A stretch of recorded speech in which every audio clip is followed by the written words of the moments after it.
Hey, how's it going, everyone? It's Contractor Marketing Live with Tim Brown and Cody Warren. And today we're talking about 7 ways to come up with blog topics and to come up with content topics in general. But first, I got to show you this hat. Look at this dope hat I just got from Shields. Support blue collar. Oh yeah. We have a lot of contractor clients, a lot of construction related clients talking about topics. So anyways, first of all, I want to talk about why do we blog? What's the point? Yeah, what is the point? Cody, what is the point of blogging? I don't even know. Do people still blog? People do still I blog. thought it was just video now. Video is a huge part of it, but ultimately blogs pay the bills. And it's all about adding value to your potential customers. And I mean, really for the business guys out there, it's about showing up on Google at the end of the day.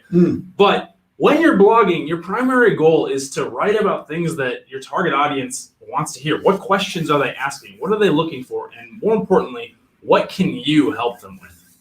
Exactly. Okay, so the problem, actually, sorry, before we get into this, the buying process and search keywords, we're talking about a lot of these blog topics are going to be top of funnel. Yep. We want to have a big, beautiful top of funnel here. And all of that ends up being around pain and like issue awareness and things like that.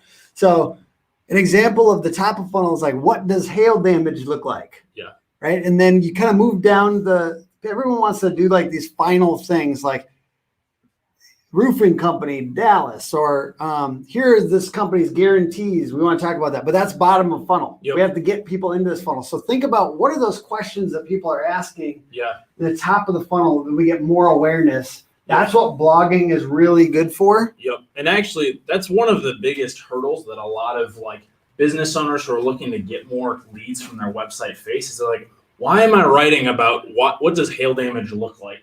Someone's either going to know or they're not going to know. But there's a lot of people searching for this, and you have the ability to help them along that journey. Not to mention, you think about these longer tail keywords, there's less competing people. So especially if you can be creative about these topics, and that's what we're here to help you do, is to be creative. Yeah. So all right, let's get into the problem. Real quick, before we go into these ideas, we're going to talk about 7 key ways to come up with blog topics and content in general. Yep. Right? But the problem is, coming up with blog stuff takes a long time. Painful. It all seems kind of hard. It's annoying. It's extra work. 2, what if the topics that we come up with, this is probably the most common one, to be honest, don't actually get attention? Yeah. So we're going to talk about how to determine whether something will get your attention. And then 3rd, we need topics that we can execute on without bringing in the biggest subject matter expert. That's another big one, right? Yep. How do you make content that doesn't require like the CEO's time all the time, right? Exactly. So those are some things that we're going to talk about and how we're going to do that today. All right. The first method for finding new topics. I'll let Cody go for it. Hit up Quora, Nextdoor, and look for what real people are actually asking. As you're filtering through and be like, oh, people are homeowners. Oh, they're curious about the roof damage on my home or the siding damage. Well, I know how to answer that question probably better than whoever's got the top rated answer because you own a business or you're marketing for that business. Not to mention Nextdoor is a great place. And Facebook groups are a great place to be involved, to be answering questions. The real advanced way to do that for lead generation is really all about having referral partners that you're both kind of referring each other out so it doesn't look like it's coming from the company and you're always spamming yourself. So that's the advanced method. But otherwise, people are wondering about heating cables from a roof. I don't know about that, but ultimately you probably do if you're used to this. I think that they were looking for, this HVAC company's roofing. I don't know who actually does that, but the point is that more niche topics come from these places. Yeah. You can find niche topics. Yep. Quora is more general. And there is a lot of business focus up on there. Nextdoor is often like that local. Hey, I need a service provider. I'm looking for a specific thing. Yep. And it's not always just so that it shouldn't always just be so that you can get leads. It's also so that you can figure out how to be more useful to the community. If you take that mindset, you will get leads. Yep. By proxy. And real quick pro tip on this, if you have a hard time writing, you're like, why? Who cares who's going to read this? Why does it matter? just focus in on Bev. Focus in on the person who asked the question and write for that person. You're not writing for a massive audience, even though a lot of people may read it. Write it for an individual person that will make your writing way more compelling. And then you can give them that blog topic. Yeah. Right? So you can just go to that one person. At least one person really needs this, right? Exactly. So I love that. All right, 2, Google autocomplete and related searches. So when you start Googling something, I think I Googled like, why do I have frost in my attic for this one? And in that case, you've got a drop down that happens when you start typing something. So frost in, and then there's like 20 topics. Yep. And then there's also, once you Google that, we get a list at the bottom here, related searches. Yep. And you could essentially, Google's telling you what people are searching. They're just, yum. Yeah. And not only can you do it about that topic, and then you could make these sub-points, but you could also make these whole new blog posts.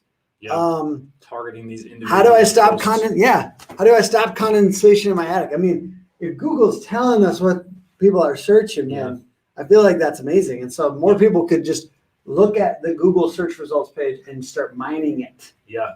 Pull those topics. Google's really good at helping you find what you're looking for. And a lot of times as searchers, I have an issue, but I don't know exactly what it is that I'm looking for. So this is Google's way of kind of helping you filter through a lot of options and saying, hey, we have content and know people search these frequently. So we want to help you, the searcher. But little do they know, they're helping you, the writer, find good topics to write on.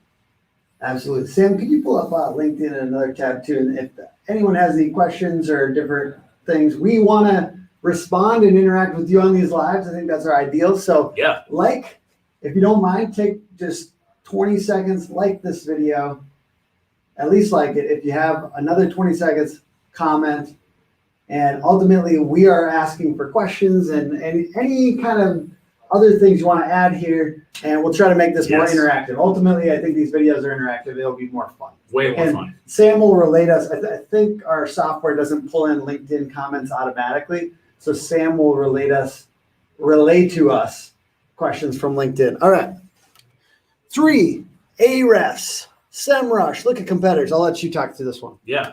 So there's a number of great tools available on the web, a lot of them for free, that help you come up with good keywords. And in this case, we're specifically talking about keywords that your competition is ranking for. So if you've got a competitor that you're like, man, they're just crushing it on the content game, they're showing up for all of these searches that I want to be on the first page for, check out Ahrefs, SEMrush. Just look up competitive keyword research tools, honestly. A lot of them are free, and enter their URL in, and it's going to show you very specifically what they're ranking for, and you can write content to target those exact keywords. Search news. Do we have any comments? Okay. Search news. SEMrush just is going public. I don't know if you guys saw I think they had $67 billion or something crazy in the revenue, or it's like whatever it was very high. That's nuts. And I think they spent half of their revenue last year on marketing. So it's very intense there. You have a strong growth strategy. But all of them saying is these tools are very useful, and like literally going to have a ticker on New York Stock Exchange and everything. So check out that stock. SEMrush. In the next couple of months here. That'll be. I kind of want to go in on that one. I mean, I like it. I like it. I like that we've got some SEO tools going to the stock public, exchange. baby. That's actually sweet. Yeah, no joke. This is one of the best ways to find keywords, especially if you're just getting started. You're like, I don't really know what I want to write about. Look at what people are already doing, and then just do it better. Write better content than your competition. And they tell you how many people are searching it and keyword difficulty, meaning like how many competitors there are. And so those two things, it's really good to have one of these tools, and they're fairly cheap for how useful they are. Yes, they're money. And if you aren't spending any money on your marketing, I strongly suggest if there's a small tool to use, it's one of these tools. Yeah. It's worth it if you use it. Yeah, Ahrefs has a $7 7-day trial. And I promise you, if you use that and actually use it to do competitive analysis and write topics, you're going to fall in love with it. It's a very powerful tool. And I think SEMrush even has a month free. I could be wrong on that. Don't quote me on it, but I'm pretty sure you can get a free trial with SEMrush. pretty affordable. If you're using this strategy to make money for your business, it makes a lot of sense. Yep. All right. Number 4, look at bigger markets and trade publications. So this example is a trade publication. This is like a homeowner blog type thing. Yeah. And they might have a little crossover audience of contractors, but the idea is like, look at the people that, a lot of times these trade publications, trade organizations, your manufacturers, they have big marketing budgets, right? They're spending millions and millions of dollars a year to find topics that people are, hey, I'm going to go in there. I'm going to take a look. Yep. And sometimes you don't need to copy it directly. You can mix and match, right? Tips for matching flooring. Yep. Boom. Creating a color match in your flooring. Like, right. The point of this is to look at and get inspiration, not to steal. Yep. It's to get inspired by the types of blog topics that this very smart publication has come up with. And the nice thing for you, the business owner, is you're working in this every day. So an agency would have the issue of being like, I don't know, is this, I see these topics, but is this relevant for the business? But you're going to look at this and be like, oh my gosh, I have people ask me this. It's going to jog that memory. And when you're getting that little, I think that's a good idea. I know people ask that. That's a good sign that that's a piece of content that you should probably write and publish on your site. Absolutely. And then bigger markets, if you're in a outskirts town in Louisiana or something, right? What if I look at Chicago or Orlando and I look at people who's ranking in those cities and figuring out what they're blogging about using the tool, the SEMrush or Ahrefs, and popping their websites in there, because maybe they're not location competitors, but they are kind of competing for these higher level blog topic thing. And a lot of times these bigger markets are more competitive. Yep. So they've done a lot more work. They had to do a lot more work to dominate in those cities. So don't sleep on bigger cities and kind of looking at what people are doing there. I feel the same way about website design. Like if I'm kind of trying to get inspired for a new niche, like look at these bigger cities and what do we got live? You want to read it? You have great tips. Thanks for sharing, relevant and timely. I was on my lunch break and contemplating my client's next blog. That's from Jennifer. Awesome. Thank you, Jennifer. We appreciate it. So we got a couple more strategies, 3 more strategies for you. Stick with us. Comment and like. All right. I'll let you talk to this one. Sometimes the salespeople at your business, they've got a lot of really good information and ideas that you can just pull right directly from the source.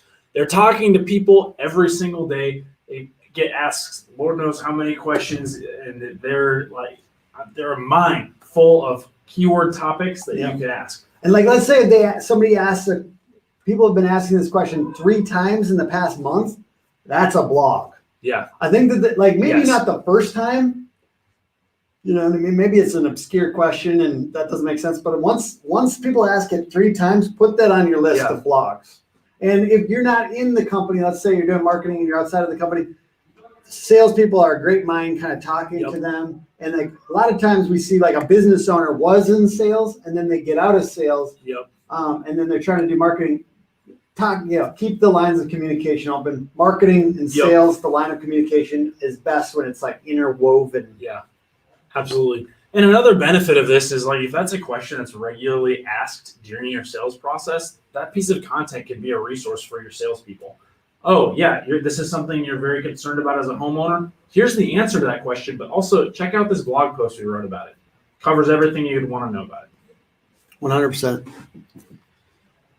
All right, this one's a little bit more of an advanced technique. If you're in Search Console, Google Search Console, if you aren't in there yet, I strongly suggest installing it or having a tech person install it on your website, a developer or whoever. There's easy ways to do this. Just look up how to install Google Search Console.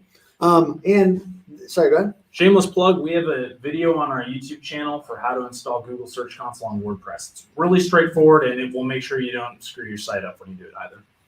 Yep. So in this case, this is our site, so it's not going to be maybe relevant to contractors or whatever, but the point is I'm looking for, I actually click into a blog post that's already doing really well on our website. So you sign into Google Search Console, it'll tell you all the pages that are getting the most clicks. Click one of the ones that's already getting a lot of clicks. And then actually you might go down to like the bottom of that page or click through a couple times and look for terms. So this was a construction company names blog post.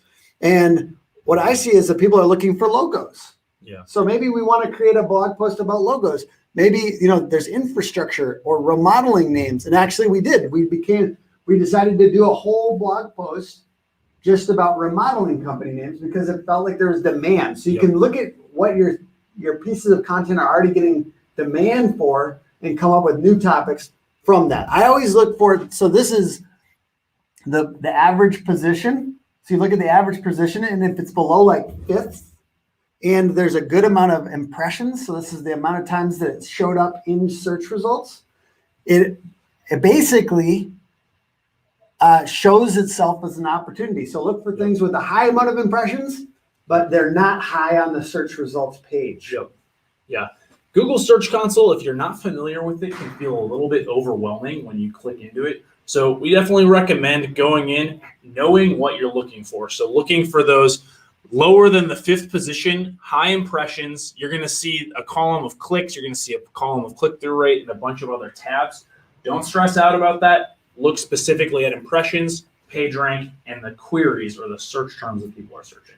And if you haven't tried this yet, just pop in the Search Console. It's actually really, I think it's going to be very fun. But for me, like literally, this is exciting to see. Like once you get used to it, once you get into the Search Console, it'll be like exciting because you're like, oh man, opportunity. Yep. So, all right, let's talk through the last one.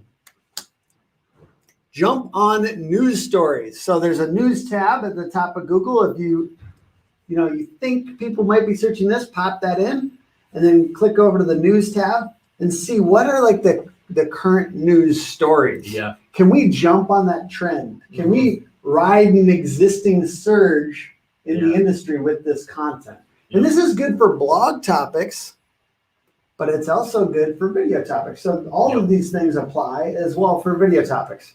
And our favorite way to do that, people ask us, does video work for SEO? Yes, it works if you embed the video at the top of the blog post and then you need to write something that's original to accompany the video so that Google can crawl that page and get it, basically attracted to that page. Yep, absolutely. So in this case, I Googled ice dams. I clicked to the news section, and then I'm looking at the water damage related things, how to prevent. I'm looking for these topics, right? Yeah. These topics that people are actually like, these are news stations. These aren't these aren't companies trying to sell, ice, how to melt ice dams or anything like that. Ice dam removal. These are news stations talking about this to homeowners. Yeah. It's almost better that there's not as much of a commercial intent here. They're not trying to sell us anything, but we can kind of commandeer these angles and use these angles in our content. Exactly. One last thing I want to add, if you're like really looking to have a lot of blog topics, start with ones that seem obvious to you, and you'll start seeing them pop up on multiple of these sources. So you might see them show up in Google on the Google search suggest. You might have it be a frequently asked question from your salesperson. The ones that pop up on more than one of these tactics, start with those and then kind of filter through it. Absolutely. I want to go back to this problems slide and let's see if we can help fix some of these problems just talking through it. So, one, coming up with blog takes, coming up with blog. I don't respect my audience at all. The fact that I didn't spell check this. I'm sorry, guys. I apologize. But coming up with a blog takes a lot of time and seems hard. So with these angles, you can do it quickly and easily, and especially Ahrefs, I think, or SEMrush. These two tools, you can come up with stuff pretty quickly, and it tells you the keyword difficulty. And that's going to be part of this number 2. Topics that we do come up with don't get enough attention. It partly is quantity. We need to push out some quantity, and then we need to start seeing what people are attracted to, and then continue to push into that. You and I have this kind of like, we know what's going to get attention and it does, but it still takes time to put out stuff, to put out regular rhythmic content, to put out 4 blogs a month, and then see what attracts. So just know that it's hard for everyone, and looking at the keyword difficulty in some of these tools is going to help. Yeah. And on that front, if you've been doing this for 2 months, say you've been writing 1 post a week for 2 months and nothing is showing up yet, content takes time to rank on Google. We call it marinating. If you just start your content writing, it takes about 3 months for anything to start showing up on Google, but don't stop. Keep publishing content. After about 3 months, you'll start to see some progress in that organic direction. But it can be very discouraging, and we see a lot of people throwing the towel early, and it's like, you're just about there. You're so close. Yeah. And honestly, that is part of the value proposition of working with an agency, Google specialized team, is that we help keep you accountable. Yeah. They stick in the same direction for a good amount of time. Any real marketing strategy that's worth its weight has either been just over-mined to hell, or it takes a long, consistent amount of effort before you get compounding results. And that's true for anything. We're trying to do this on YouTube right now. YouTube takes the same thing. It's just that it takes time for people to respect your brand in that area, and it takes time for Google's algorithm to respect your brand in that area. Yeah, absolutely. 3, we need topics that we can execute on without bringing in the biggest subject matter expert. So that's where I think like things like listicles, this versus that. I think like how-to that's fairly simple. The good news is we've seen audiences, like especially your ideal customers, are often not looking to do it themselves in such a deep way that they require the absolute most subject matter expert. And if they are looking to do it themselves, they're not looking to hire you. So you can have a little bit more surface level content if we're just trying to attract them to hire you. And and yes, it's different for different niches. So like to the people listening on LinkedIn, we know it's more difficult in certain very technical niches. That's partly why we love contracting and different things here, because we feel like we can do that well, and we don't feel like phony is trying to write about it. And there's ultimately a lot of things that you can write out on without having a subject matter expert. And it's just kind of finding that rhythm. And like, let's say you're doing this internally at a company, and let's say you're a landscaping company in Minneapolis, and you're trying to do this, you're trying to blog, but you feel like you're not quite the expert. What you'll notice is the experts have a lot of on their plate, time-wise, right? And ideally, they'd be part of every single piece of content. But if I need to talk about the 5 types of retaining walls, I can go out and curate that information. I can take 5 minutes of a subject matter expert's time potentially internally. I can walk up to their office and go, hey, do you have just a second to help me outline this post? And then you can outline the post, and then boom, you can make it. So there's ways to do this that takes a very small amount of time of a subject matter expert's time or no time. So, and it's hard. These are things that I think are issues with this, and it takes time. We haven't solved all these issues. But certainly we're trying to decrease the pain for our ideal customers around these issues. Absolutely. And if you start rolling this out, you'll find efficiencies and find ways that work for your business. And you'll hit a groove, and eventually it'll feel a lot less painful and time consuming than it did at the beginning. And the magic component of that is commit. Commit to doing 4 blog posts every month. Commit. Sign up for 6 months. Do it for 6 months. I'm saying a year plus. You need to commit to take good guesses on the marketing channels that you feel are the best. Even if you don't have a ton of like track record yet, take the best possible guesses and then commit to those. Don't try to do 10 things, kinda. Commit to a couple key channels that you feel like you can dominate, because that's where you get the compounding effort. Warren Buffett said, when you see opportunity, put out the bucket, not a thimble. So when you see those opportunities of where real leads, real business comes from, go hard on those. Whatever those are to you, whether it's blogging or it's other things, but go hard on a few key things. Absolutely. I think that sums it up. All right. Well, thank you guys so much for checking it out. Comment below what you'd like to see our next topic. Yeah. We're talking about search engine optimization, getting higher on Google. We're talking about Google paid ads a little bit. We're talking about web design. So in those overarching topics, what would you like to see us talk about? We'll do a little bit of work. We'll put some stuff together for it and we'll share it with you. So comment, like the video, subscribe if you're on a channel that allows you to do that. Like, appreciate you guys. Thank you so much. Yeah, thank you. Bye. Woo! That's what's up.